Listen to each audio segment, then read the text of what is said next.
नमस्कार दोस्तों, आपके अपने YouTube channel study mentor IQ पर आप सभी दोस्तों का हार्दिक स्वागत है।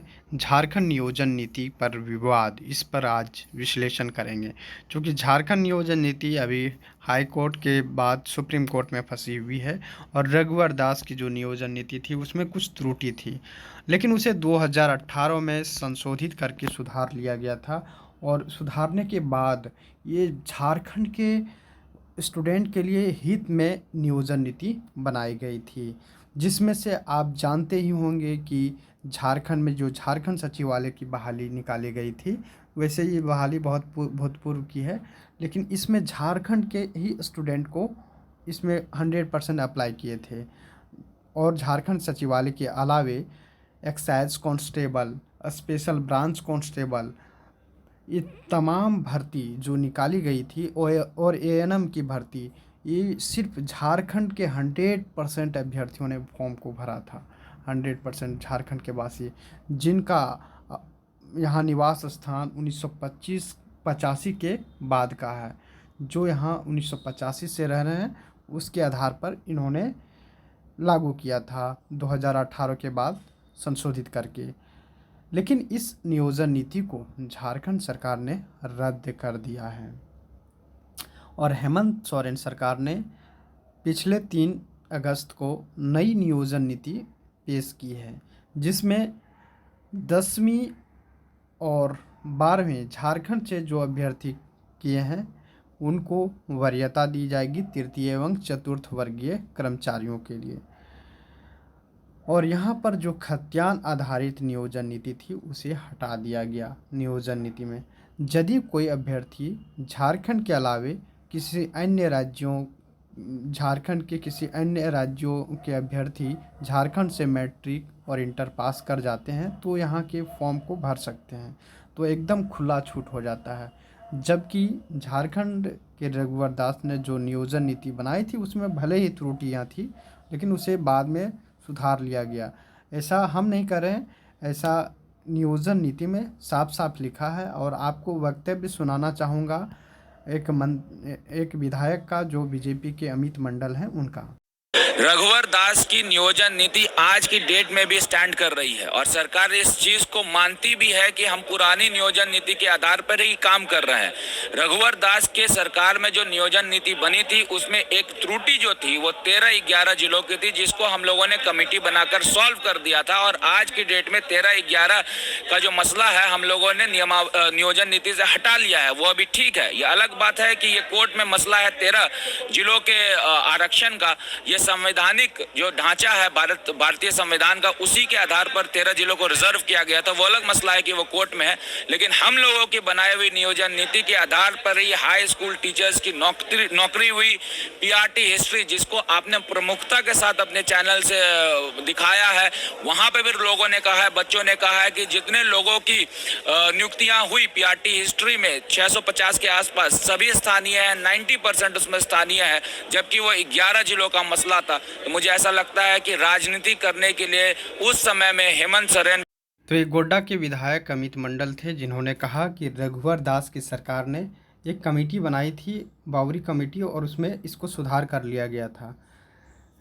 लेकिन इस नियोजन नीति को झारखंड की सरकार, हेमंत सोरेन सरकार ने रद्द कर दिया।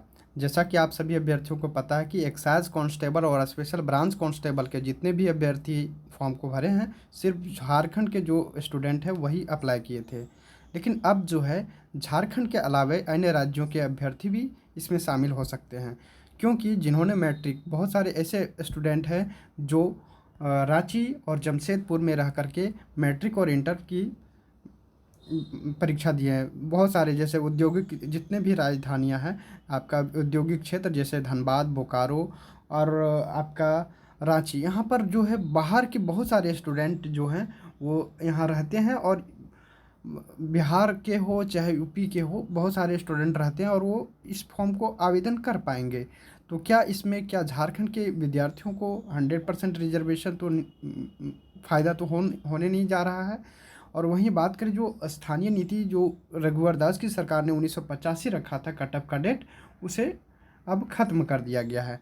जबकि झारखंड के हेमंत सोरेन सरकार जब सत्ता में आ रही थी तो उन्होंने इलेक्शन के समय 1932 के खतियान का वर्णन किया था, लेकिन इसे भी लागू नहीं किया। जबकि इन्होंने कुछ विधायकों के दबाव के कारण से, चाहे कांग्रेस के हो चाहे जेएमएम के, कुछ ऐसे विधायक हैं जो झारखंड से बाहर के हैं। चाहे बहुत सारा, हम आपको नाम नहीं बताना चाहूँगा, लेकिन जैसे आपके कांग्रेस के जो स्वास्थ्य मंत्री हैं बन्ना गुप्ता, ये बाहर के हैं।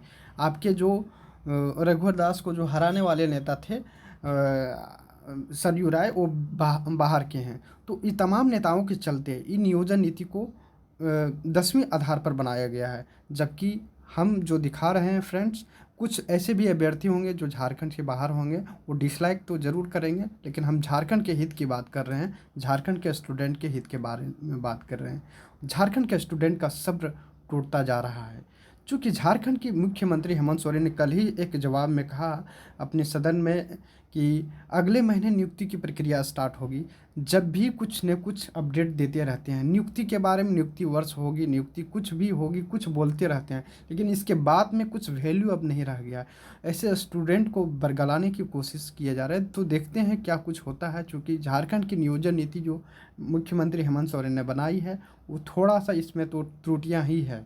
जैसा कि आप सभी अभ्यर्थियों को हमने पिछले ही वीडियो में इसको क्लियरेंस कर दिया है कि जनरल कैटेगरी वाले जो अभ्यर्थी जिनके माता पिता किसी अन्य राज्यों से मैट्रिक रहते हैं वहाँ पर, और वहाँ से यदि वो मैट्रिक पास किए हैं और इंटर, और यदि यहाँ तृतीय एवं चतुर्थ वर्गीय कर्मचारियों के लिए अप्लाई करना चाहते हैं, शिक्षक के ही हो चाहे अन्य कर्मचारियों के पद के लिए अप्लाई करना चाहते हैं, तो यहाँ के फॉर्म को नहीं भर सकते हैं। उसका आधार क्या होगा, ये झारखंड सरकार ने क्लियरेंस नहीं किया है।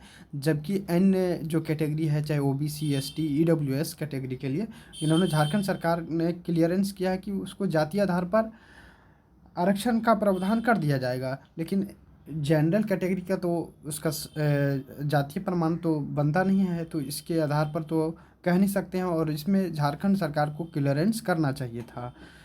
तो ये झारखंड के हित में एक तरह से कंप्लीट रूप से है ही, वैसे भाषा आधार पर बनाया गया है, तो यहाँ तक तो ठीक है। लेकिन जो इन्होंने लागू किया है खतियान आधारित ना लागू करके इन्होंने मैट्रिक और इंटर को बेस बनाया है झारखंड से जिन्होंने किया है, तो ये सरासर गलत है। यदि वीडियो पसंद आ रहा हो फ्रेंड्स तो लाइक अवश्य करें, और चैनल पर यदि पहली बार जुड़े हैं तो चैनल को सब्सक्राइब करना ना भूलें, और इस वीडियो को उन नेताओं तक पहुंचाएं जो जेएमएम के और तथा अन्य कांग्रेस पार्टी के हैं। Thank you for watching.